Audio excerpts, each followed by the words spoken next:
श्री शक्ति भक्त विपन खन्ना की आप सबको नमस्कार। ओम नमः शिवाय। दोस्तों, मैं आज जो विषय लेके आया हूँ आपके पास, क्या आप भी अधूरी पूजा तो नहीं करते? अगर आप पूजा करते हो या अपने इष्ट को पूजते हो तो क्या आप अधूरा तो नहीं करते? क्योंकि ये हमारे समाज में कई लोग ऐसे हैं जो अधूरी पूजा करते हैं। अधूरी का कहने का तात्पर्य मेरा ये है कि अगर हम शिव को पूज रहे हैं तो हम शक्ति को नहीं पूजते और तो उसका पूजन नहीं करते, सिर्फ शिव पे जल चढ़ा के आ जाते हैं, माँ शक्ति को नहीं पूजते। अगर आप शिव को पूज रहे हो तो शक्ति का पूजन नहीं कर रहे तो आपकी वो पूजा अधूरी है। अब आप पूछे सोचे क्यों? क्योंकि कारण है, मैं हर चीज में हमारे धर्म में, सनातन धर्म में एक बहुत खासियत है, हर चीज का मतलब दिया गया है और उस मतलब को पूछने के लिए उसे नकारात्मक नहीं कहा जाता, उसको सकारात्मक कहा जाता है। जिसे नास्तिकता नहीं कहते, सात्विकता कहते हैं कि उसको सही पूछ लेना, सही जवाब ले लेना, अपने गुरुओं से आपको वही प्राप्त होता है। मेरे कहने का मतलब ये है कि अगर आप शिव को पूज रहे हैं तो शक्ति को अवश्य पूजें, उसके बिना आपकी पूजा अधूरी है। अगर आप माँ पार्वती को पूज रहे हैं, शक्ति को पूज रहे हैं, अगर आप माता के भगत हैं, जैसे वैष्णो देवी है, कहीं भी जाए, अगर आप माता के भगत हैं तो कृपया उधर शिव को जरूर पूजें।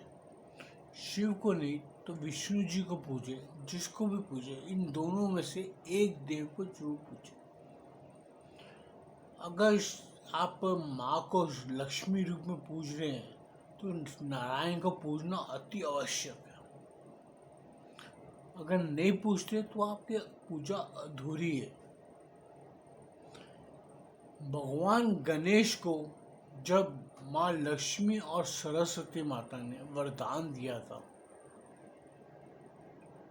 तो वहाँ पर भी शक्ति, लक्ष्मी और माँ सरस्वती दोनों ने अपने अंशों से उत्पन्न हुई दो बालिका के रूप में पैदा हुई थी, रिद्धि और सिद्धि। रिद्धि और सिद्धि रूप बना के माँ लक्ष्मी और माँ सरस्वती ने सदा गणेश जी की सेवा करती थी।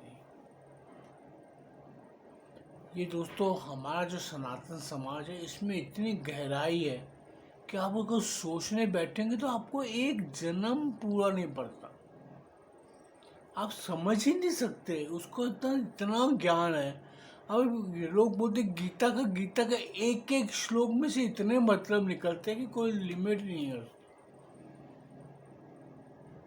हमारे हर देवी देवता, आज हम कृष्ण को पूजते हैं, अगर हम कृष्ण जी को पूज रहे हैं तो राधा मैया को कैसे भूल सकते हैं?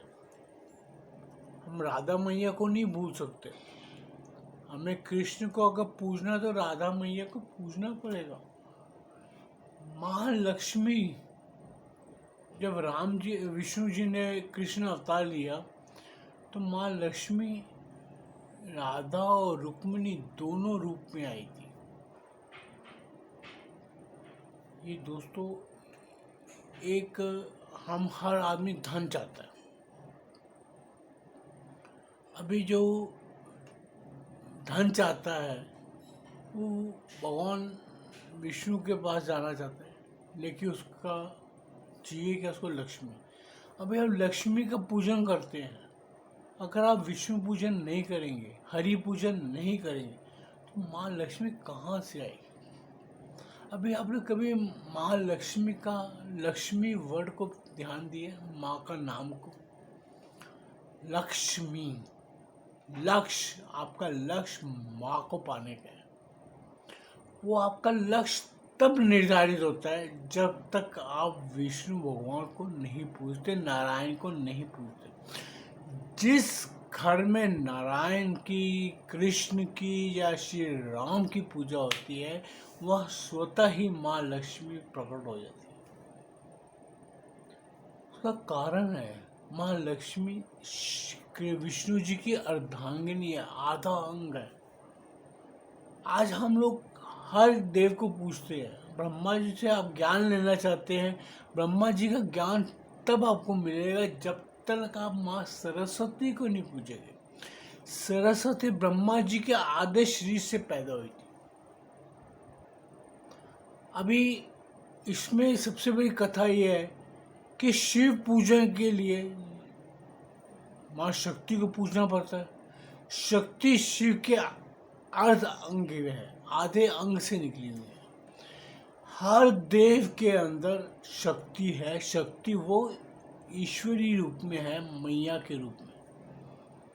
जब हम उनको नहीं पूजेंगे तो हम आधी अधूरी पूजा करते हैं। इसीलिए मैं दोस्तों ये वीडियो लाया कि आज मैंने कई लोगों को देखा है जो या शिव को पूज रहे तो माँ को नहीं पूछते, माँ को पूजे तो शिव को। अगर आपने कभी ध्यान दिया हो, हमारे जितने भी शक्तिपीठ है, 51 शक्तिपीठ गिने गए हैं, और जहाँ पे भी माँ शक्ति का मंदिर है कहीं भी हो, वहाँ पर आपको शिव की स्थान मिलेगा ही मिलेगा। बिना शिव स्थान के माँ कहीं नहीं रहती। माँ वैष्णो देवी भी आप जाते हो, माँ वैष्णो देवी की पिंडियों के सामने ही शिव का स्थान है।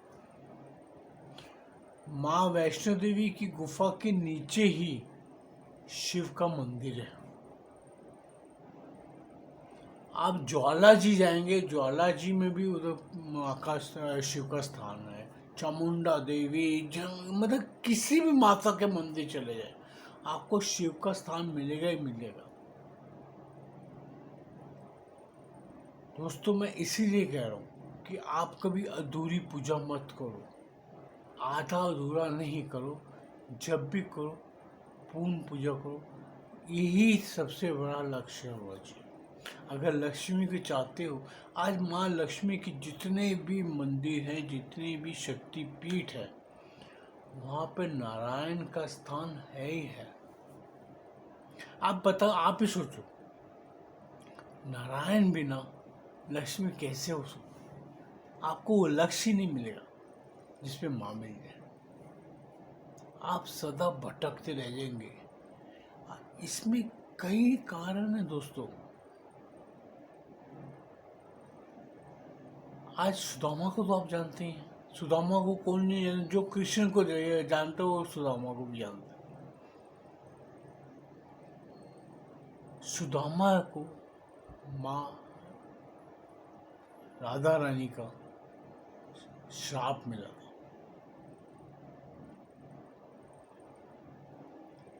दोस्तों इसी कारण में कि अगर आप बोलो नहीं मैं तो कृष्ण को ही भजूंगा, तो माँ राधा को नहीं भजूंगा, तो आपको कहाँ से पूर्ण होगी आपकी भक्ति? आज वृंदावन में आप पाँव रखते हैं तो हर एक जन के मुख से राधे राधे राधे राधे निकलता। एक एक कंकर वृंदावन का यही गाता है राधे राधे राधे राधे। तो दोस्तों राधे बिना कृष्ण अधूरे हैं। अभी आप ही खुद सोच लो, क्या आप बिना पत्नी के परिवार बसा सकते हैं? बहुत इम्पॉसिबल है। समाज में कोई भी नहीं है ऐसा। एक पुरुष बिना स्त्री के परिवार कैसे बसा सकता? आजकल की जो ये एडॉप्ट करके बच्चे ले आते हैं, अरे वो भी तो औरत पैदा करती है, वो कौन से लाते? वो तो आप खुद ही नाजायज संतान उठा के ले आते हो। आज के फिल्म इंडस्ट्री में बहुत चलन चला हुआ है कि सैरोगेट बेबी ले आए। अरे तुम सैरोगेट बेबी ला रहे हो तो अभी क्या बोले इन लोग का तो समझा। आज ये लोग धर्म से तो बिल्कुल विमुख हो चुके हैं। हमारी फिल्म इंडस्ट्री ने तो समझ लो एक से सत्यानाशी फिल्म इंडस्ट्री बन चुकी है जो समाज को कलंकित करती है। इनके हर कार्य इतने दूषित है कि आप समझ ही नहीं सकते वो कहाँ तक चल रहे हैं, कहाँ तक जाएंगे, इस समझ से बाहर है। मैं ये पूरी इंडस्ट्री को नहीं बोल रहा, उसमें कई लोग परिवार देखो, आज धर्मेंद्र का परिवार, हर किसी के परिवार देखो बहुत अच्छे चल रहे। आज तुम किसी जगह चल रहे हो, अधूरा परिवार मत करो। आज हम बिना स्त्री के नहीं रह सकते, कोई भी। जब हमारे देव बिना शक्ति के नहीं चलते। अच्छा, अभी कई लोग इस पे एक सवाल उठा सकते हैं कि हनुमान जी की तो पत्नी नहीं थी। लेकिन दोस्तों एक चीज याद रखना हमेशा, हनुमान जी की शक्ति हनुमान जी के अंदर थी,